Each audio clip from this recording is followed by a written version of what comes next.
Good morning, 2025. This is your first home buyer guide to purchasing your property this year. Stay tuned. We're going to give you all the tips.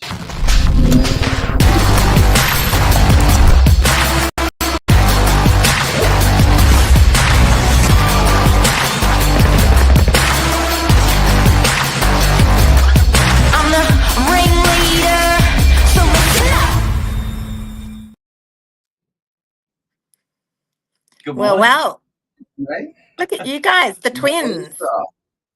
The twins. Tweedledee and Tweedledum, I reckon. One finds the property, one finances the property. You've got There the you go. one-stop shop. There you go. There you go. Lisa. What's that? Sorry? What a fresh face. Nice change to have you on. Mark's Yeah, well, I'm going to taken be joining. I'm here every Tuesday now, and I got off to a bit of a false start. I hooked my phone up to where we usually pop it into, and the whole thing snapped. I'm so hopeless with technology. So I'm actually sitting here. You should see my setup. It's hysterical. I've got like a book and like a pencil case holder, and I'm just holding my phone on it. But whatever, the show must go on, right, boys? That's it. Yeah, show us at the end.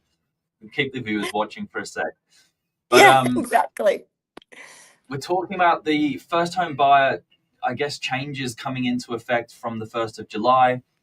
It's going to be quite a big 12 months for first home buyers. And I know this story gets replayed and replayed and replayed. And to a lot of people, it's just jargon. It's real estate language that no one understands. So we're going to try and simplify things for you this morning, break it down and just talk normal English. Yeah, I think, first home buyers, there's, always a new era of first home buyers, right? It's like, you get born, you grow up a little bit, then you buy your first home. So there's always a new wave that needs to hear things and what's happening. And as everything else changes, so do the first home buyer incentives. So we can talk 100%. And national level ones.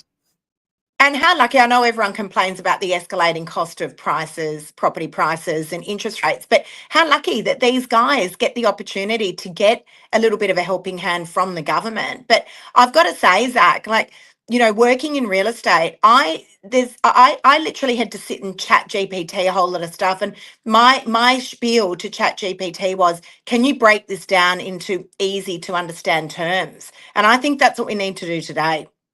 Break it down for the people so that these guys can understand exactly what's going on with this, with the first home buyer scheme and the new ones that are taking effect in January. So what is it? What is the first home buyer scheme? Let's just talk about that really briefly. Yeah, so there's FBAS is what it's termed, is the First Home Buyer Assistance Scheme in New South Wales. So that's a state-based scheme, and that's incentivising first home buyers around the cost of stamp duty. So at the moment, it's $800,000. You pay zero stamp duty if you're an eligible first home buyer. So there's some eligibility requirements around, must be a citizen, over 18, must be buying as a person, so not a company or a trust, and you mustn't have held property previously. Now, the changes that are coming in, there are some changes that will be offering repeat buyers that stamp duty concession. I think it's around 10 years that they mustn't have owned a property, that they can then again be eligible for that stamp duty exemption. So zero stamp duty will be the cost, so $0 up to $800,000, and then there's a concession up to $1 million. So we've got a stamp duty table, like a calculator, on the back of our magazine we produce every week. You see it at a lot of the open homes. That's a saving of about $31,000 in stamp duty. So it's a massive leg up, because what happened previously was buyers were taking $31,000 out of their deposit to put that aside for the tax. Stamp duty is around 4.2% of the property price, right? If you're not eligible for the concession. So it's a big chunk back in the pocket, and it's allowing people to their funds. So it's huge. But $800,000. Now, correct me if I'm wrong, and I know I'm not because I work in property on the Northern Beaches. $800,000 used to buy you quite a bit. You'd be able to get your foot into the door of an older style 2-bedroom apartment on the Northern Beaches, or you'd be able to buy a really nice, fancy one-bedroom apartment. But things have changed, Billy, haven't they? Like property prices went up. It's not going to buy you a huge amount these days. Is that locked at $800,000? We've got your concessional rate up to $1 million, where you get part of the concession. However, the closer you get to $1 million, which is now the new norm, median unit price for DY is 950,000. You're not saving a great deal. So that's where the changes are going to hopefully benefit people, because they're going to increase those price caps. But you're right, it doesn't get you a huge amount. And fortunately for homeowners that already purchased, when the government introduced the no stamp duty under 800,000, it actually helped push property prices up a little bit, because it was giving people those funds back. That's the reality. Yeah. So what's changing, Zach? There's some new changes coming into play. Is that correct? From the 1st of January 2026? Yeah, so that's on the national level. So there's the Housing Australia First Home Guarantee Scheme, which is the low deposit scheme. So if you look at it in a sense that you can enter the property market as an eligible first home buyer under a national scheme with as little as 5% deposit, there are price caps associated with that as well. Currently, it's $900,000 in Metro New South Wales, so Newcastle and Sydney, Wollongong included. So Wollongong, kind of as far as there from the 1st of January 2026, the government is increasing that price cap to $1.5 million. So your deposit then effectively becomes $75,000 as the entry point for that price range. So, I mean, that's going to open up and consider a lot of where the property prices have gone, and maybe capture a little bit more of the first home buyer market that are on different income levels, because the other change in the same scheme that's underneath the price cap is also the income caps. So this financial year and for the rest of the calendar year, the income caps will remain, to the end of this financial year, the income caps will remain at $125,000 and $200,000 if you're applying as a couple. From 1st of July this year, the income caps are eliminated. So if you're on $250,000 as a single, you'll be eligible with a 5% deposit. So just 5%. It's so staggering.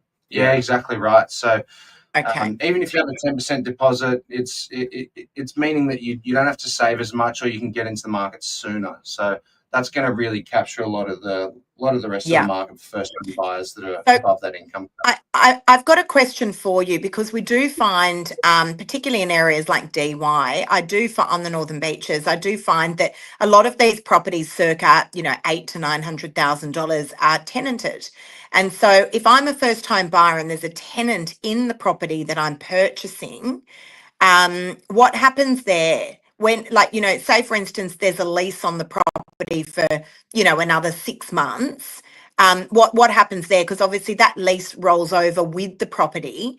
But what do I do if I'm a first home buyer and I have to move in? So you've got the time period that you will need to move in within. So if you settle the property, then 6 months later or 12 months later, you've got to move in with the intent to be there for at least 12 months. So you've got to show that in the first 12 months. So you might move in the 11th month that you've owned it. So that lease can run for another 11 months since you've owned the property. Okay. Wow. And then you move in, and I mean, look, it's down to the forms that you fill out, and then you're obviously moving in. You'll have your water bills there, your electricity bills, and your mail going there. So that's obviously the evidence that you'll be having to show that you've moved in there in the required time frame to continue on the incentive scheme. And that's really helpful, isn't it, Billy? Like, I think you've been in this situation yourself. I think that's quite helpful. If you've got a tenant already in a property, you've purchased it, you're a first home buyer. I think that's quite fortunate in many ways, because you've got that rent coming in every week, which is helping go towards your mortgage repayments, right? That's a huge help, Billy. The biggest I think fear for a first home buyer is first of all spending 2 years saving a deposit longer, then going and spending all the money and then having no cash flow. to basically go into repayment. So if you can have a tenant help you just with a stepping stone or give you sort of 6 months preparation to moving in, it's the easiest transition into the property, and then set it up as your principal place of residency. And I think there's also a little bit of consideration from the lenders. One in particular is now considering for an owner-occupied purchase and including for serviceability. So when you do serviceability, it's income-based. It's based on your job, however you're making income. If you need some more servicing and you're buying a 2-bedroom apartment as a first-home buyer, we can use $150 a week as proposed rental income as board. That's right. Say if you get a friend to move in, or you've got someone that's going to move in with you, but they're not going to be on the loan or on the title with you, but they're going to help you pay. So, yeah, there's a couple of things that the banks are doing to help that serviceability case, to help people get into potentially a more suitable asset. Yeah, genius. So, guys, the $1 million question: how do people apply? Because we've got a daughter who's 19, and we were just helping her go through it all. But we were making her do a lot of the homework.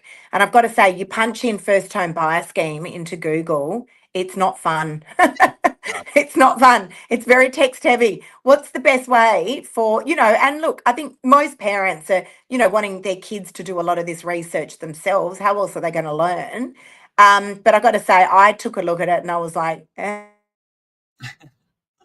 Yeah, it's true. Yeah, look, it's a bit of a minefield for information out there, and I guess the best way that you can apply, it's not like something you apply for prior to looking at property or something like that. It's something that happens at the same time. So typically you get a pre-approval, and for the national scheme, we would lodge that documentation as the broker. We've got the Housing Australia documentation for the low deposit scheme that we'd lodge. And then for the state-based stamp duty scheme, that's a form that you fill out with your solicitor at the point of the property transaction. So prior to settlement, when they're doing all the adjustments for the settlement figures, so your amount that you're contributing to the property, the bank's funds that they're contributing, and then you've got the form that the solicitor will provide you, which is on the state level, the State Recovery Office will nominate you as a first home buyer, therefore it will waive or concede on stamp duty costs. So 2 parts. For the National Low Deposit Scheme, it's through your broker or your bank with the relevant forms at the time of the loan application. And then with your solicitor for the stamp duty waiver. So the good news is, I'll put this really simple, for a buyer, you don't do any work. You just need to have a good broker and a good solicitor in your corner. And that's why we harp on so much about just building the property team in your corner. And it's actually just about positioning yourself with the good people around you to help that process become a lot easier. I can't vouch enough for the guys that help me. It makes a world of difference when you've got someone good in your corner. So I think it's nice if you can build those relationships 6 to 12 months out before you actually go and purchase. It takes out a lot of that stress, because you've obviously got enough on your mind whilst you're going through open homes and just focusing on trying to buy the right place. You don't need the paperwork hassle. And that's why when you can get a pre-approval and it's valid for 90 days, you might as well say, well, if I'm buying in the middle of the year, I'll set myself up in the first month or 2. Yeah, exactly. And I think even keeping your finger on the market, like finger on the pulse sort of thing, and speaking to people like yourselves, because there's a lot of first home buyer stock in DY and surrounds, and with the lift in the caps, there's probably going to be a little bit of a bubble. Maybe we'll see a little bit of upward pressure on prices. So actually realizing what your borrowing capacity is, what your funding goal is for your savings, and therefore what your purchase price is, so that you can see what's suitable in your area and you can see what's tracking in the market, and watch what Billy's selling, watch what Billy's got open. Look, yeah, we'd love to help. And we've done the averages across the price points. They're not impossible to find, but they don't come up that often. These price caps will help that. But we do want to make sure you're onto things quite quickly when the right place comes up. So that's it. Reach out. Let us know if we can help any more. I reckon this is going to be a great first, next 12 months to buy as a first home buyer. And to be honest, we've never seen more help, assistance, and incentives. So you couldn't ask to be a better timing, really. Too right. Anything else to sign off with? We can put some of the links in the comments, I guess, for the schemes. And yeah, indeed. The best website I've seen is the Housing Australia scheme for the federal stuff. Yep. And you just put that into Google, Housing Australia, and it'll pop up there. Nice one. Have a good day.